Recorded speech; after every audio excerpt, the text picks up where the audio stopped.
and welcome to this Bluebell themed video inspired by this beautiful collection of Bluebell fabrics which I bought from a lovely shop called You, Me and Mabel, and I'll leave a link to that in the description below. This project is also inspired by the bluebells from the woodlands, and I'm going to take you on a journey today. So thank you for joining me. I began this project by sketching a very simple bluebell applique design.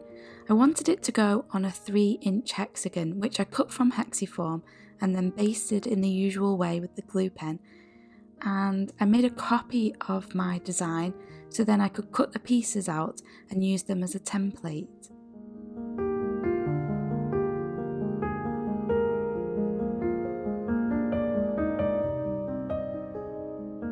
But first things first, I'm going to make the stem by cutting some fabric on the bias.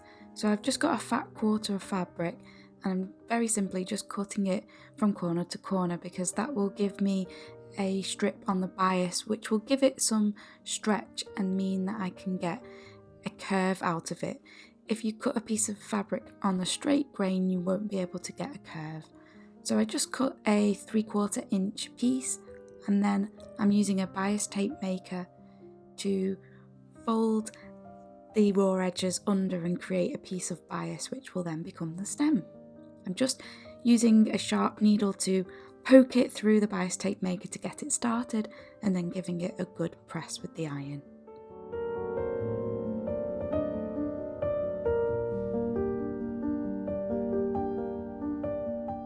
I'm now putting it in place, and I played around a lot with this to get it exactly how I wanted it to be, and then used some tiny applique pins to secure it all in place.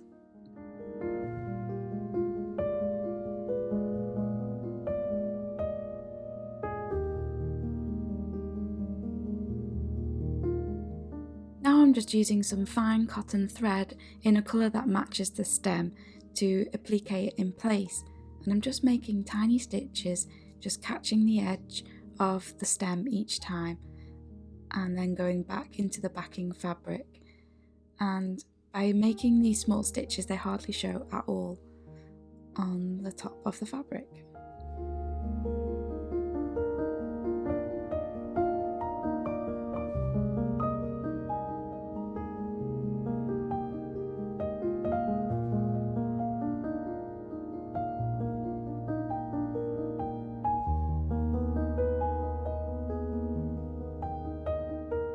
Once I'd been around one side of the stem, then I appliqued the inside curve of the stem so that everything was secured in place.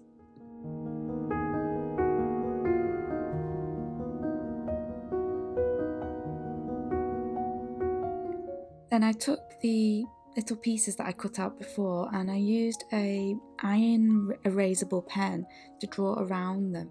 And I drew around them exactly, but when I cut them out, I left roughly 1/4 inch seam allowance around the shape, and that is so that I could then do some needle turn applique.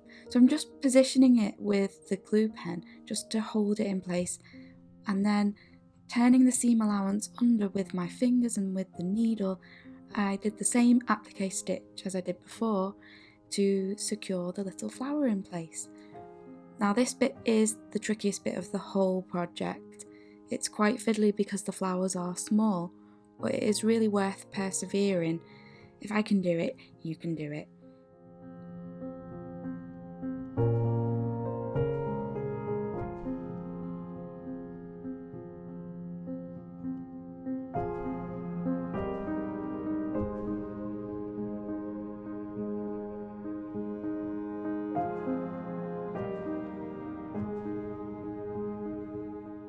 Now you can see here on the inward curve of the shape, I have made a small snip towards the line, and that is just so you can turn the seam allowance more easily. So I made one either side and at the bottom of the shape as well.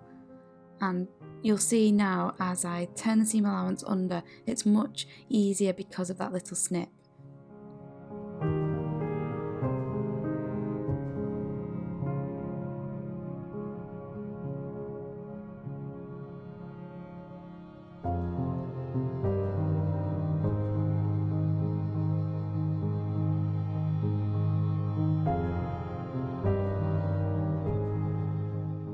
If you didn't want to do needle turn applique, I think raw edge applique would work really well with a design like this.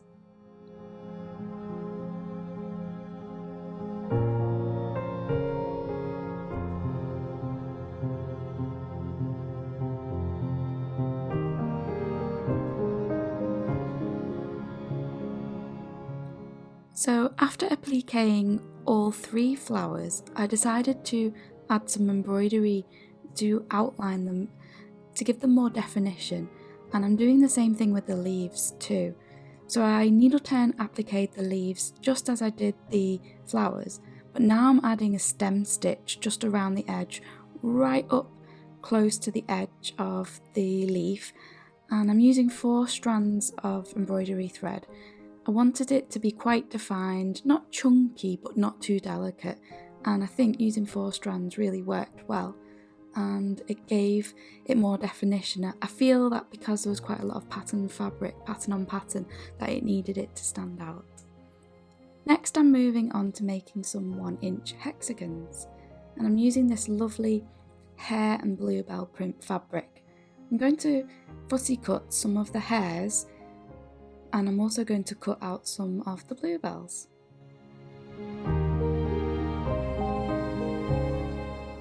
Now there's nothing precise about the way I'm going to do this. I'm just turning the fabric over to the wrong side, and then I'm just going to put a dab of glue onto the fuzzy side of the hexiform and then just position it on top of the hair that I want. I'm not measuring it or using any registration lines to be totally accurate, because this project doesn't really need it to be perfect. I'm just happy judging it by eye. So I have my 3 hairs and also my 3 bluebell pieces.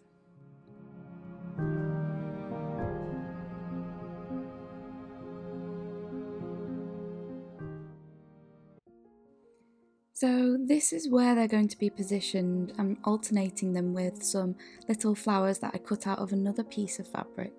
But as you can see, I'm going to need some triangles. Triangles are really easy to baste. I'm just going to baste them so that the little sticky out flaps that you get with pointed shapes are going to be facing in a particular way. So I'm going to make sure I've got one side of my triangle where both of the flaps are facing up, which will give me a really nice straight side. And we're going to make this little block where we are going to attach 4 triangles to the hexagon, and making sure that we've got a nice straight side where the flaps are facing inwards to give us a nice straight edge. So I'm just whip stitching it together, and I'm not going to cut my thread in between, so I'm going to start on the top edge, whip stitch to the middle point, and then when I need to add the next triangle I'm just going to carry on sewing, so it just speeds the process up a little bit.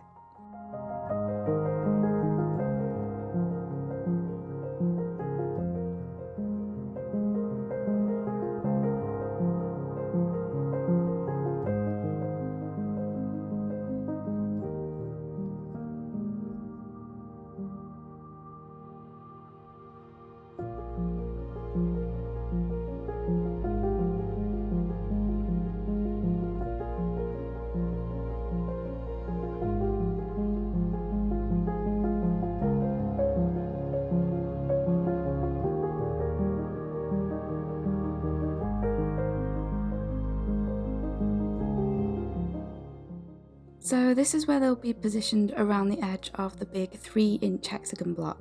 So the smaller hexagons are 1 inch on each side, and so are the triangles, so that they match up together. And together they make a 3-inch unit, and we just need some more hexagons in the corners. So you can see I've added one on the bottom row, and I'm now going to attach that and then join the rest up with hexagons in between.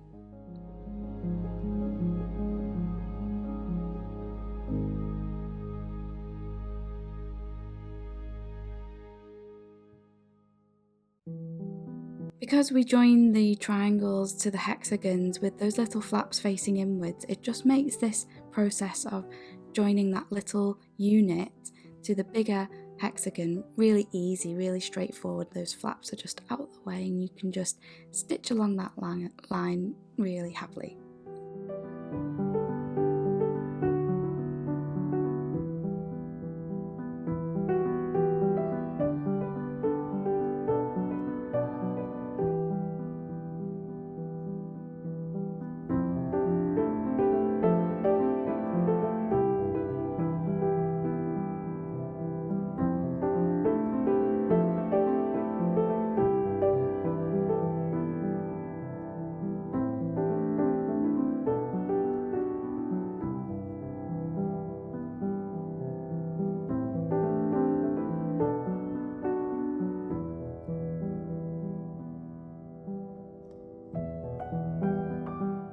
So here's what it looks like so far, and it's a really nice block like this. You could leave it like that and make it into whatever you want it to be.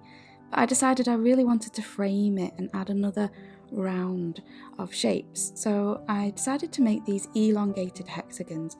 The short sides are 1 inch and the longer sides are 3 inches. And I'm going to add some triangles to them just like we did before, same method. And then also add a hexagon on as well.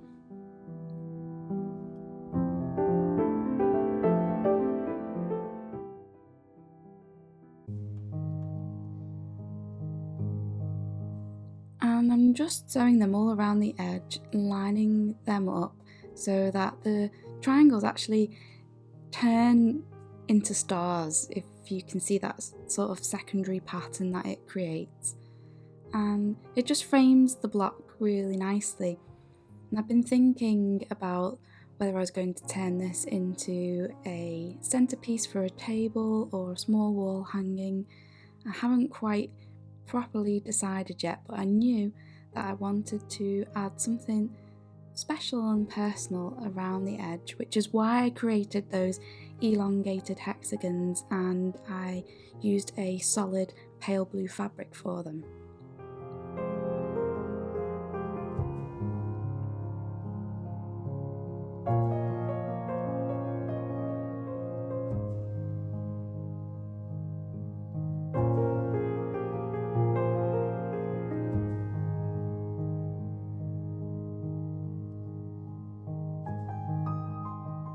So I'm just using an air erasable pen and I'm marking 1/2 inch up from that bottom line, and I'm just writing a little poem about bluebells, just something that I've made up. And it's really lovely to work on a project like this because while you're working with the pretty fabrics and thinking about your inspiration, it can really take you there.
So one of the joys of hand sewing is that real mindfulness that you get with it. And even though the bluebells are just a fleeting moment of the spring and they don't last longer than a few weeks, working on something like this can really transport you there and bring back those memories. And I just find that to be really calming and peaceful and joyful. And just a word on the embroidery, I just wrote as I normally do. I didn't spend any time making my letters perfect or uniform or all the same height. I did rule a line to keep them straight, but other than that, I just wrote how I normally would and then stitched it in place with a simple back stitch. And I just think it adds a real personal charm if you just stitch your own handwriting. It really leaves your mark on the piece.